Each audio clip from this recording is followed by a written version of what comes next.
আসছি 4টার দিকে, 4টা থেকে এসে দাঁড়ায় আছি, এখানে টিকিট নাই। ওনারা বলতেছে এখানে ভিআইপিদের টিকিট আছে 2200 টাকারটা, 2300 টাকারটা, কিন্তু গ্যালারি তো ফাঁকা দেখা যাচ্ছে। আর গ্যালারি থাকে ফাঁকা।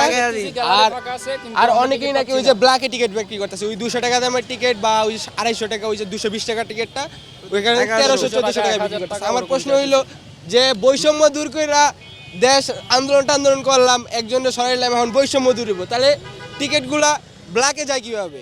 আসিফ মাহমুদ ক্রিয়া উপদেষ্টা, সে তো সব কিছু দেখতেছে, তাহলে বর্তমানে সে সব কিছু হ্যান্ডেল করতেছে, যারা এই দায়িত্ব আছে এই দায়িত্বর কিভাবে অবহেলিত হইতাছে এবং কিভাবে টিকিট ব্ল্যাকে যাইতাছে। এখানে দাঁড়ায় রয়েছি, কিন্তু ওরা বলতেছে যে ভিআইপি টিকিট আছে 2300 টাকা, অথচ আমরা মোবাইলে লাইভে দেখতেছি যে গ্যালারি ফাঁকা, সাধারণ যে টিকিটগুলো ছিল ওগুলার গ্যালারি ফাঁকা, কিন্তু এখানে আমরা টিকিট পাচ্ছি না, সাধারণ টিকিট পাচ্ছি না, ভিআইপি টিকিট বলতেছে 2300 টাকা। ঢাকা ক্যাপিটাল সাপোর্ট করছিলাম, বাট 4টা থেকে আসে টিকিট পাচ্ছি না, আর সব গেটে গেছি, এখন ভিআইপি টিকিট ছাড়া টিকিটই নাই।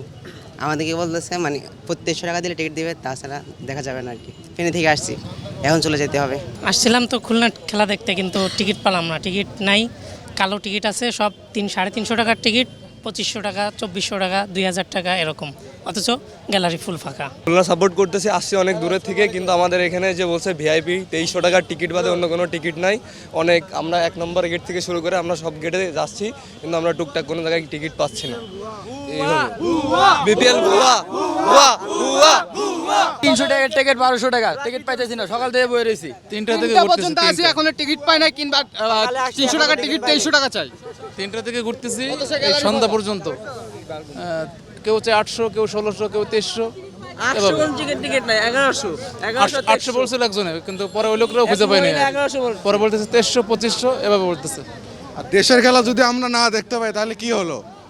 এটা কিসের বিপিএল? তাহলে বিপিএল হলো আমাদের জন্য, তাহলে আমরা যদি না দেখতে পারি তাহলে তো আর হলো না। তাহলে কি এটা কোন এলাকায় আমরা থাকি আর কি? 275 টাকার টিকিট 1200 টাকা করে নিয়েছে। এরা বাইরে টিকিট গুলো যায় কিভাবে? প্রশাসন কোথায় থাকে ওরা? কথা সেটা না স্যার, একজনের টিকিট আমরা মাত্র 275 টাকার যে সিটগুলা, এগুলা 1200 টাকা করে আমরা 3জন ঢুকছি, বাচ্চা পর্যন্ত টিকিট নেওয়া লাগছে, ওটা সমস্যা না, কিন্তু 300 টাকার টিকিট কিভাবে 1200 টাকা হয়?